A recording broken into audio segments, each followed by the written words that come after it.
What a life, eh, freak?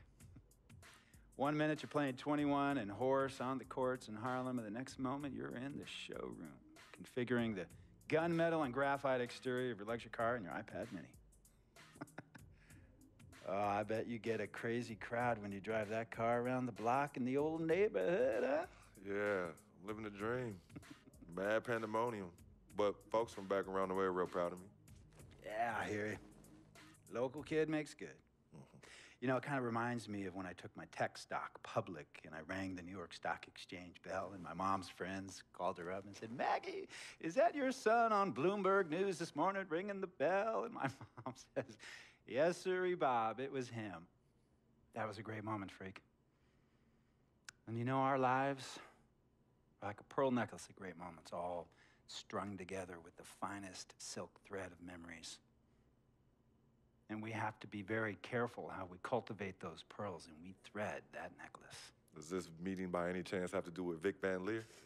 I grew up in the burbs, freak. I wasn't poor, upper middle class, comfortable.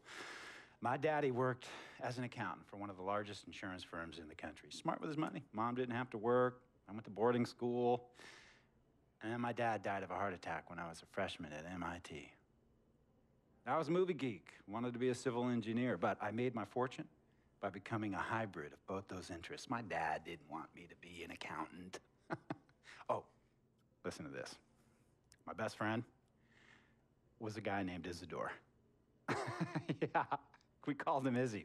He was one of the smartest human beings I have ever met in my life. I mean, Izzy was taking second-year college calculus courses as a high school sophomore, right? Straight-A student, full ride to MIT.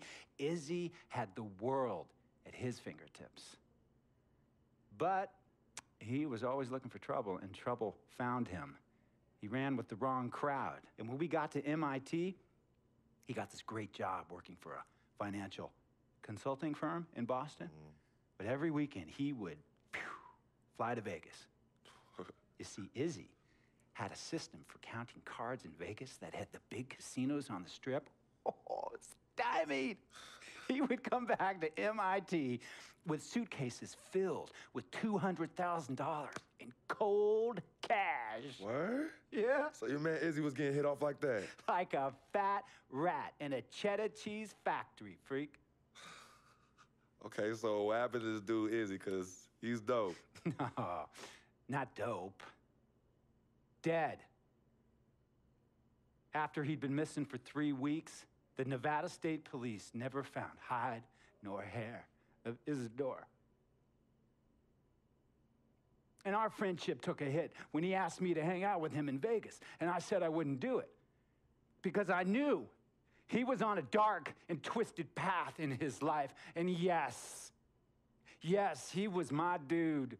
But no way was I gonna throw my life away trying to show my loyalty to a guy who really and truly didn't understand what loyalty was all about. So this meeting is about Vic. Correctamente. Okay, well, sir, Vic isn't Izzy. And why's that, freak? Well, for one thing, you and your dead friend Izzy didn't grow up poor. Me and Vic grew up in a neighborhood where we had to look over our shoulder every 2 seconds to make sure nobody was going to walk up on us and rob us. True. Izzy and I did not grow up in the hood.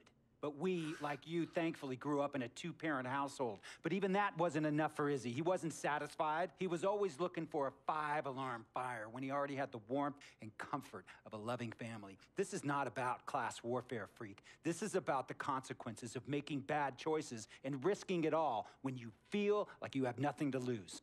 Vic is like a brother to me, sir. But you shouldn't be Brother Vic's keeper, freak. Would a brother go looking for trouble and put your career and your livelihood at risk by getting into fights at nightclubs and seedy after-hour joints and then scream to the media, "Yeah, it's all good, I'm an FOF, friendo freak. It's all misunderstanding. Y'all be haters, don't hate my game."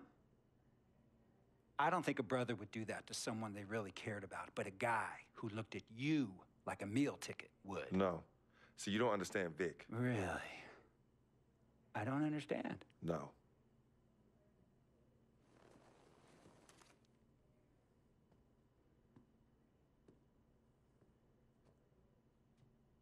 Look, man, it was a misunderstanding with the guy in the next VIP booth. His honey started flirting with me, so naturally I started flirting back. Next thing I know, Captain Cornball's off my grill piece beefing. Next thing he know, he got a 2-piece and a biscuit on his left eye. Hey, I don't know who hit him. And it damn sure wasn't me.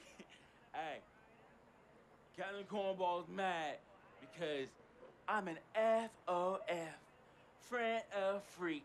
Hey, but check this out, though. He needs to train that hottie before he leave the house, though. 'Cause, yo, he's hot as ain't loyal, man.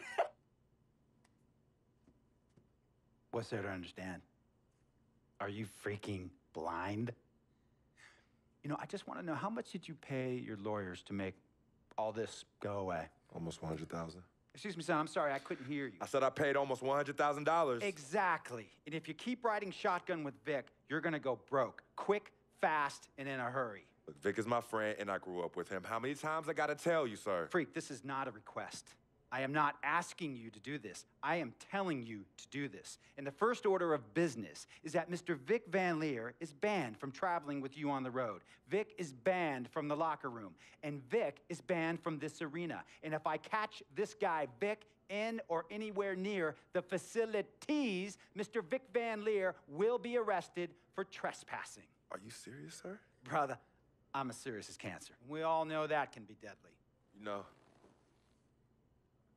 when me and Vic were kids, playing summer tournaments at the Dome, we always imagined making it to the pros, right?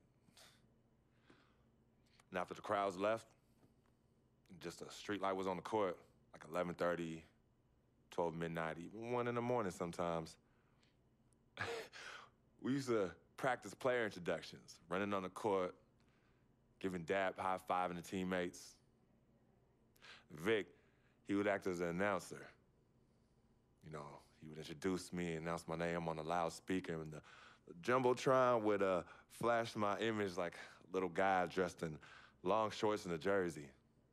And now, fresh off his 3-game, 62-point scoring streak, the youngest player to ever do so in NBA history, Frequency Vibrations.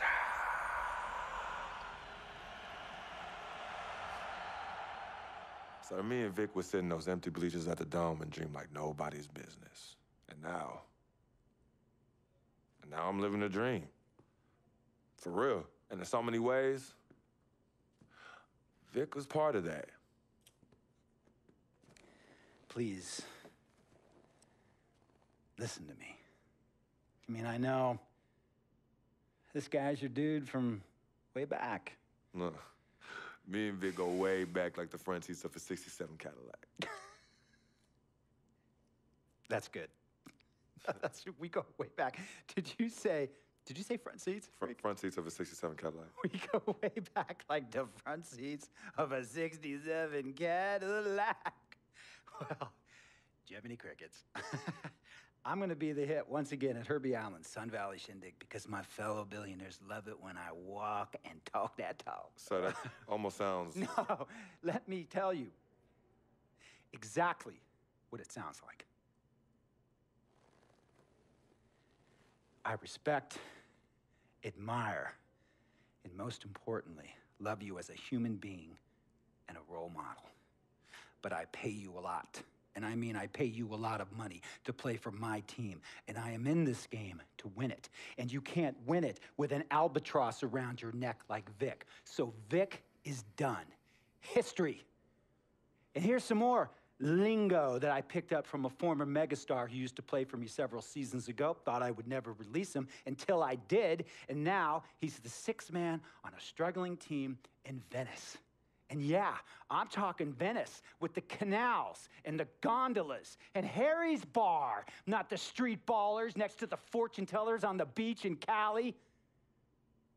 This guy used to tell me when he thought there was a player destroying our team, don't be a hero, cut that zero. And that is what I am telling you about Vic, freak. Don't be a hero, cut that zero. The only thing Vic brings into your life is headache and unwanted and unnecessary negative attention, and it will begin to affect your mindset. And when it affects your mindset, it's gonna affect your play. And when it affects your play, it's gonna affect my team. And when it affects my team, it's gonna affect my money. And if it affects my money, Google Translate will become your new freaking friend. I want a championship ring, freak, and I want you to help me get that ring. And banners after banners hanging from the rafters in this arena. So, freak, hear me clearly and hear me good. V, G, Vic, gotta go.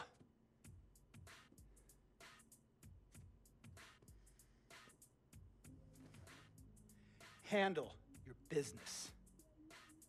And remember, that contract you signed contains a morality clause, a very important clause that revolves around your conduct on and off the court, and how it can negatively impact my team. Now, I don't want you to have to learn Italian or Croatian as a second language. And hey, playing pro ball overseas, there's nothing wrong with that. But the arenas are nothing like this, nor will the money be the same.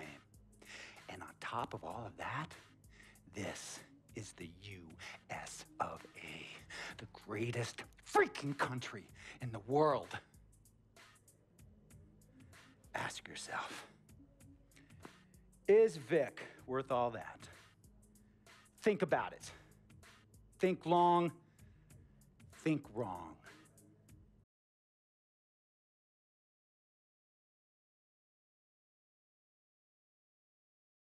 Tell you about Vic. He has his bad rap. It's not, and I understand some of his judgments might shadow his actual character. He's not that at all. Man, Vic, let me tell you something. We have love for each other. We're brothers. Blood couldn't make us any closer at all. I mean, he has so much loyalty to me and to my family. You could see even Cece, has issues with him, but he still loves her. He still loves her.